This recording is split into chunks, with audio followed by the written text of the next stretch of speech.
Hello and welcome back once again to our GDPR compliance journey. I'm Mike Saville and this time we are talking about processes.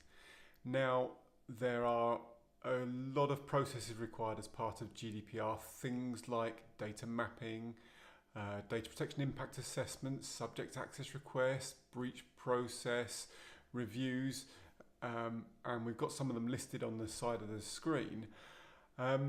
But when you're thinking about process, and we'll show you one of our documents in a second, there are a number of steps you need to consider when putting the process together. The first step you need to do is to actually document the process.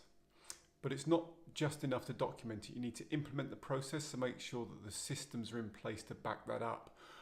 And once you've documented and implemented, you then need to communicate that process so that everybody in your organization is aware of that process. And like many things in the GDPR, it's not just a one-time effort. So you need to review that process on a regular basis and make sure that you continue to improve it. And when you do improve it, you need to document the process. There's a cycle that goes on and on to keep your processes as good as they can be. So let's now take a look at one of our processes. We talked a couple of times ago about subject access requests. So just going to show you through our subject access request document. So this is our subject access request process document, and in line with all our process documents we have a title and we give the process a type. Now that can be irregular, as in this case, so we do this process when somebody requests it. We have other processes which are on a daily, a weekly, a monthly schedule. So we define the type of process. We give it a status, whether it's live, draft, under review, or retired. And then importantly, we need to give the process an owner. So that could be a role, and the role to own the subject access request process in our case is the data protection officer. And also we give that role and that person a name. So we know that Mike Saville is responsible for this process.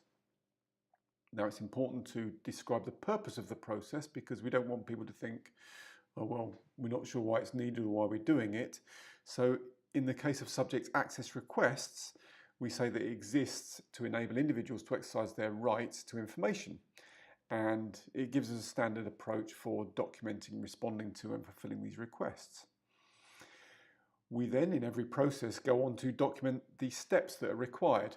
So there's a series of steps, an overarching comment that says we manage and we log it via our help desk.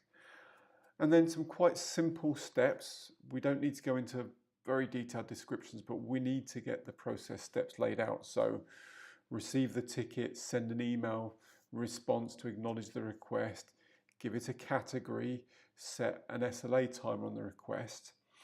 Then there might be sub-processes, so we don't need to define every single nuance of the sub-process here in the request process, but we do need to recognize that there's a separate data export process, there's a separate data erasure process, there's a separate data deletion or correction process, and then some other steps before we finally get on to closing the ticket, and at that point the process is finished. It's also important to indicate which policies this process relates to and vice versa. So if you saw the earlier video on policy, you would have seen us referring to process. So in this instance, there are several policies that would reference this subject access request process, and we've listed them in the document here. And finally, at the footer of the document, we've said when it was last updated, and in this case, the 13th of April, and the version number of the document. And that gives us a complete view of the process for subject access requests. So I hope you found that useful. We've got other processes documented in exactly the same way, but just to reiterate, you need to document, you then need to implement your processes. You then need to communicate them, tell people about your processes. No good having them if you haven't told people, and keep reviewing them with a view to keeping them improved or improving them on an ongoing basis. So that's it for this time. Next time we are going to be talking about contracts. So until then, we hope you find your compliance simple.